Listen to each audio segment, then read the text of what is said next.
Welcome back. This is it any good? And I'm Cliff Chance. With this video, we're gonna do my biggest surprises of the year. I don't know if I have 10 of them or not, but these are just either TV show, well, actually just one TV show that I'll start the list off with, and then movies that I just didn't think I was gonna enjoy, and then I very much so did. Whether or not the trailer didn't look good or just the whole idea of the movie did not look that appeasing to me. But let's get into it. The first one, as I said, the TV show that I really didn't think I was going to enjoy because I'm not a big horror fan. But The Haunting of Hill House. Now, if I had been doing videos when I binged this show, I probably would have done a video on it. It was phenomenal. It was a great ghost story that had made you feel and connect with everybody, with all the characters in it. You kind of hated some of them, and then you cared for them all at the same time. It gave you an ending that brought you closure. And as much as I enjoyed this show, I don't want them to ruin it by doing a second season. I thought one season was perfect. You ended the story great. All right, now into the movies. First movie that I was surprised with that I caught me off guard. Tag. This one didn't get a lot of great reviews, but whenever I watched it, I found myself laughing at most of the jokes in the movie. I thought every time I thought I had a favorite character, another actor stepped up, and I was like, oh, that guy's bringing his game. Whether it's Jake Johnson or Hannibal Buress, Ed Helms, or John Hamm, they all played their parts well, and I thought it was a very enjoyable comedy. Next one, a surprising comedy for me was Game Night. The first time I saw it, I did not enjoy this movie, but then when I rewatched it, I found myself laughing at it, and then I watched it again, I found myself laughing at it more. It's kind of like Step Brothers for me.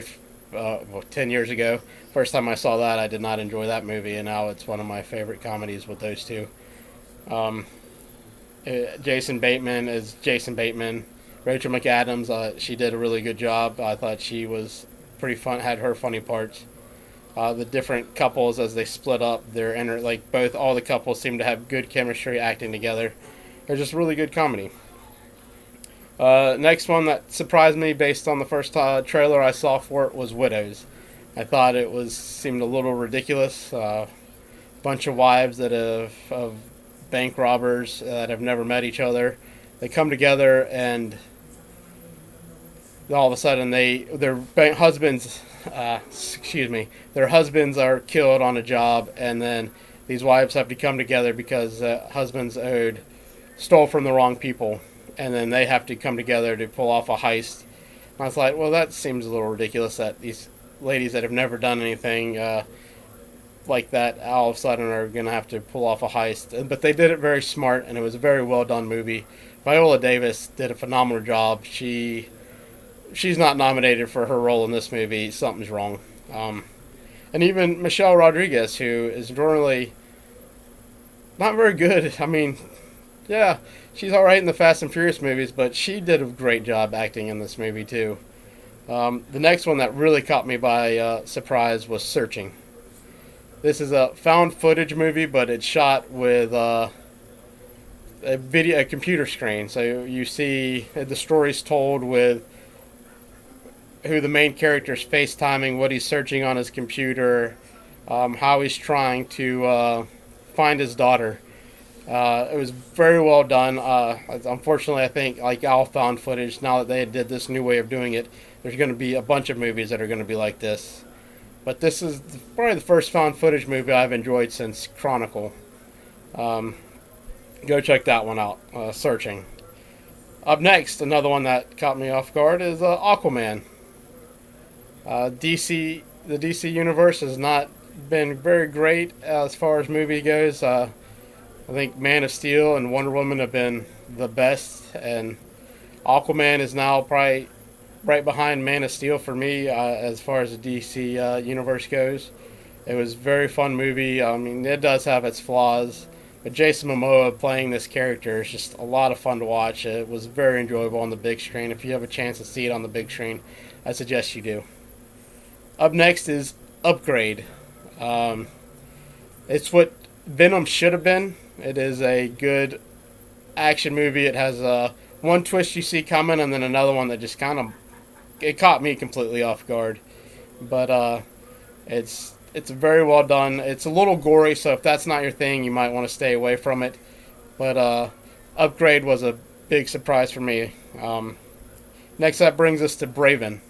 A friend of mine told me to watch this on Amazon Prime, and I did. It's another Jason Momoa movie.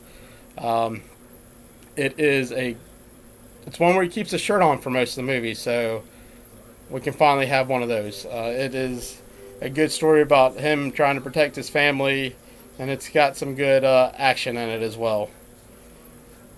Another one, Bad Time at El Royale. Now this one probably shouldn't be on this list. I'm putting it on this list because it didn't quite make my top 10. I was very much looking forward to this movie. It's a very Tarantino-esque movie. Chris Hemsworth, surprisingly, was actually probably the worst part of it for me. Even though he wasn't bad in it, it was just they focused on his character most of the trailers, and it was just kind of underwhelming for me in the movie. But Jeff Bridges, everybody else that was in this movie did their roles phenomenally. If you're a Tarantino fan, check this movie out. Now, the biggest surprise of the year for me was one I just saw, and that was Bumblebee. It is possible for them to make a good Transformers movie. All you gotta do is dial it back a little bit, maybe not put so many Transformers in there, get rid of the annoying parents and Shia LaBeouf, and then you can have yourself a pretty good story. And then the action scenes were even toned down. There's only a few Transformers fighting each other, and it was very easy to follow. It wasn't all over the place. It was one that, even though it was getting good reviews, I was still skeptical about, but I walked out of it very happy with what I saw. And go see this movie because they finally make a good one, and unfortunately it comes out against Mary Poppins and Aquaman, and it's kind of underwhelming at the movie theater, so their mindset might be, well, let's make the crappy ones made money. Let's go back to making those. So go see Bumblebee. It was my biggest surprise of the year. Let me know what some of your surprises were in the comments below. Like, subscribe, share. The channel is Cliff Chance, and the show is It Any Good? Thank you.